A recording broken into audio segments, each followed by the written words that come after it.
Seja bem-vindo, seja bem-vinda ao programa Inteiro Teor. Aqui você vai ficar por dentro das decisões da Justiça Federal na Primeira Região. Fique com a gente! Tribunal Regional Federal da Primeira Região confirma multa a homem que realizava extração ilegal de areia em Tocantins. Decisão do TRF da Primeira Região garante indenização por danos morais à consumidora que recebeu imóvel com atraso. TRF1 restabelece pensão por morte à viúva que se casou de novo, mas não teve melhoria na situação econômico-financeira. Saiba mais agora no Inteiro Teor.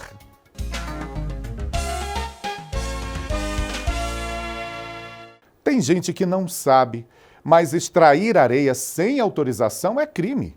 Em Tocantins, a Justiça Federal manteve a condenação de um homem que tirava areia de uma área próxima a uma rodovia. Ele alegou que tinha autorização do órgão ambiental municipal para fazer a extração. Mas isso não é suficiente. Outras permissões são necessárias. Por isso, a Justiça Federal manteve a condenação ao pagamento de multa. Saiba mais detalhes na nossa primeira reportagem. Na hora de começar uma obra, materiais como tijolos, cimento e areia não podem faltar de jeito nenhum. A areia, então, tem que ser dos tipos mais variados. Que o diga o Fabrício, que já perdeu as contas da quantidade que gastou na construção da casa. Acredito que aí uns 10 caminhões trucados de areia. São vários tipos, areia mais grossa para fazer o piso, areia mais grossa para fazer a parte estrutural e a areia mais fina para fase de acabamento. Mas para chegar até a casa do Fabrício, essa areia precisa ser extraída de forma regular, seguindo todas as exigências legais para não causar danos ao meio ambiente, como faz esta mineradora. A gente explora a areia de quartzo, areia quartzítica, precisa da estrutura da planta de lavagem, né? O maquinário para a gente fazer as escavações na mina e todas as autorizações dos órgãos competentes para poder fazer a exploração mineral. Mas o antigo Departamento Nacional de Produção Mineral, substituído pela Agência Nacional de Mineração, um dos órgãos responsáveis pela fiscalização da exploração de minério, descobriu uma área de extração irregular de areia na rodovia 040 em Tocantins. O responsável foi identificado e penalizado pela Justiça Federal. Apesar de ter confessado o crime, ele não concordou com parte da multa aplicada, equivalente a R$3.000, e recorreu ao Tribunal Regional Federal da Primeira Região em Brasília. Ao analisar o processo, os desembargadores da 4ª turma do TRF1 afirmaram que não restam dúvidas sobre a autoria dos crimes e que apenas o processo de regularização de uso da área não é suficiente para a prática da atividade. O tipo penal consta que deve ter autorização do órgão competente, não havia, então já infringiu no tipo penal. Ao danificar, ao retirar o minério, a matéria-prima do local, danificou o patrimônio da União sem autorização. Também teve dano ao meio ambiente. A partir do momento que danificou o meio ambiente, aí encaixa, né, no crime ambiental. Então ele foi denunciado por 2 crimes, a lesão ao patrimônio da União e crimes contra o meio ambiente.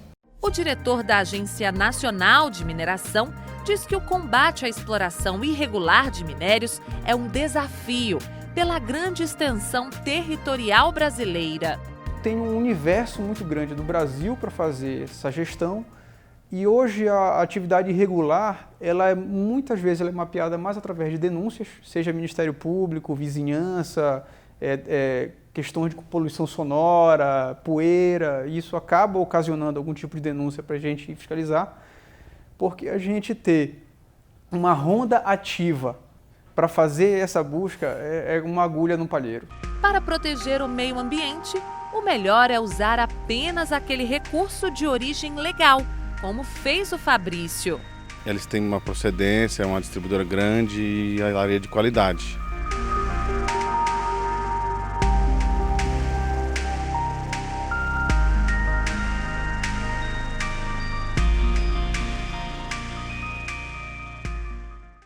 Decisões como essa estão no nosso portal. Acesse www.trf1.jus.br. E veja a seguir: TRF da Primeira Região garante indenização por danos morais à compradora de imóvel na planta por atraso na obra. TRF1 restabelece pensão por morte à viúva que se casou de novo porque sua situação financeira não mudou. É já aqui no Inteiro Teor.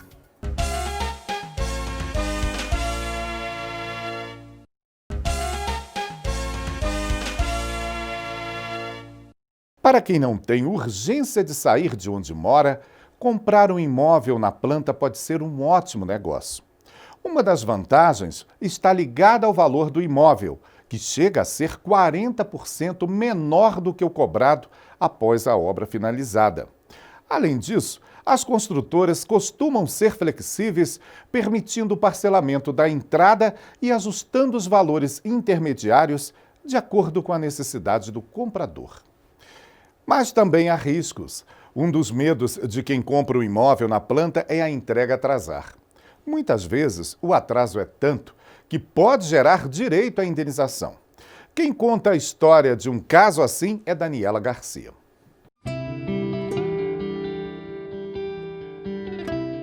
Ter a casa própria é o sonho de muita gente. Mas o que fazer quando esse sonho tem que ser adiado porque a construtora não entregou o imóvel comprado na planta dentro do prazo previsto no contrato? Quem explica é este advogado, especialista em direito imobiliário. A primeira providência será o comprador ele deverá procurar a incorporadora e exigir por escrito uma justificativa para o atraso. Feito isso, o comprador ele poderá exigir da incorporadora as duas opções que estão previstas na lei do distrato. A primeira opção seria fazer a resolução do contrato e pedir a devolução dos valores que foram pagos, atualizados monetariamente, bem como multa contratual que esteja fixada.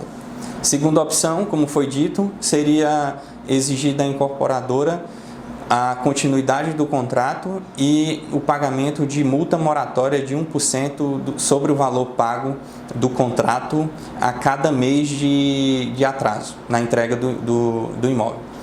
Feita a negociação junto à incorporadora e não obtendo êxito, cabe ao comprador ele procurar um advogado que seja especialista na área para que tome as providências que sejam melhores para o caso de cada comprador de imóvel. Na Bahia, a Justiça Federal garantiu indenização por danos morais a uma mulher que recebeu o imóvel com atraso. Após recurso da Caixa, o caso foi parar no Tribunal Regional Federal da Primeira Região. Ela assinou o contrato de compra com a Caixa Econômica Federal e deveria pegar as chaves 13 meses depois, mas a entrega só foi feita após quase 3 anos. A Caixa afirmou que a construtora é quem deveria ser responsabilizada no caso. Já a empresa afirmou que está em recuperação judicial e se encontrava debilitada quando a entrega do imóvel foi programada. Afirmou também que a demora foi causada por fatores como fortes chuvas e greve de funcionários. No tribunal, a indenização foi mantida. A quinta turma considerou que chuvas e demais problemas são inerentes à atividade da construção civil, portanto previsíveis, e que quem causa o dano tem o dever de reparar. Ainda segundo o colegiado, a Caixa também não fiscalizou o regular pagamento do seguro de garantia e continuou liberando as parcelas do financiamento, mesmo sem a construtora atender às obrigações contratuais e, portanto, tem obrigação solidária no caso. Este advogado acrescenta que a lei do distrato prevê uma tolerância de 180 dias de atraso, desde que o prazo esteja previsto em contrato. E tem mais. Durante o período de atraso da entrega do imóvel, o comprador ele não está obrigado a pagar quaisquer impostos como IPTU ou taxas condominiais, bem como nesse período ele também não está obrigado a pagar juros de obras.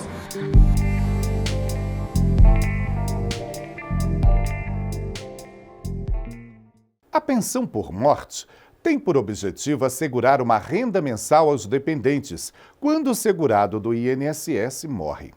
Por isso mesmo, casando novamente, o pensionista viúvo pode continuar recebendo o benefício. Saiba em que condições isso acontece na reportagem de Márcio Fontinelli.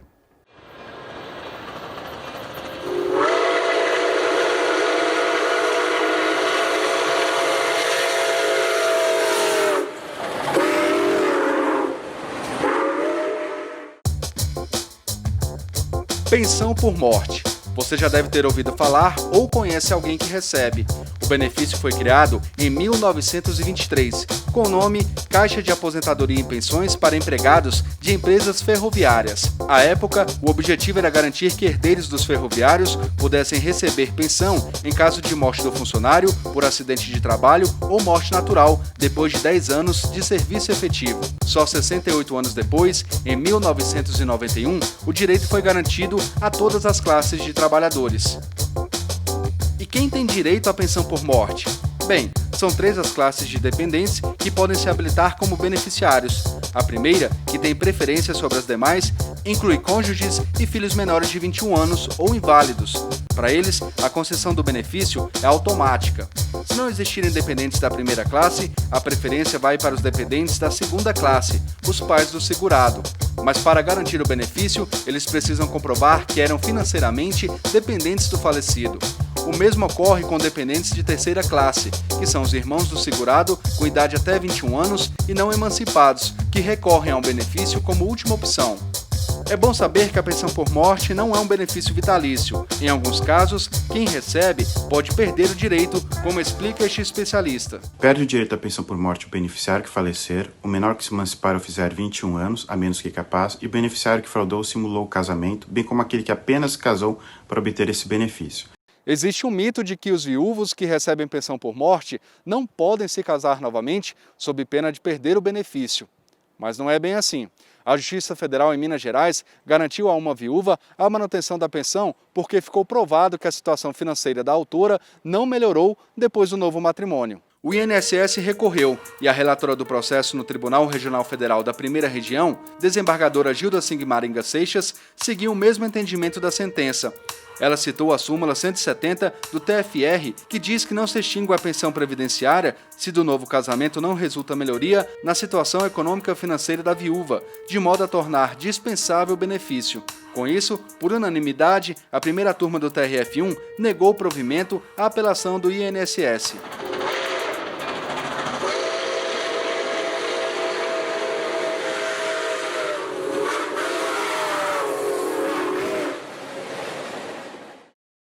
E a gente termina o programa convidando você para visitar nosso portal e acompanhar o TRF1 nas redes sociais, Facebook, YouTube e Instagram. Até o nosso próximo programa. Tchau!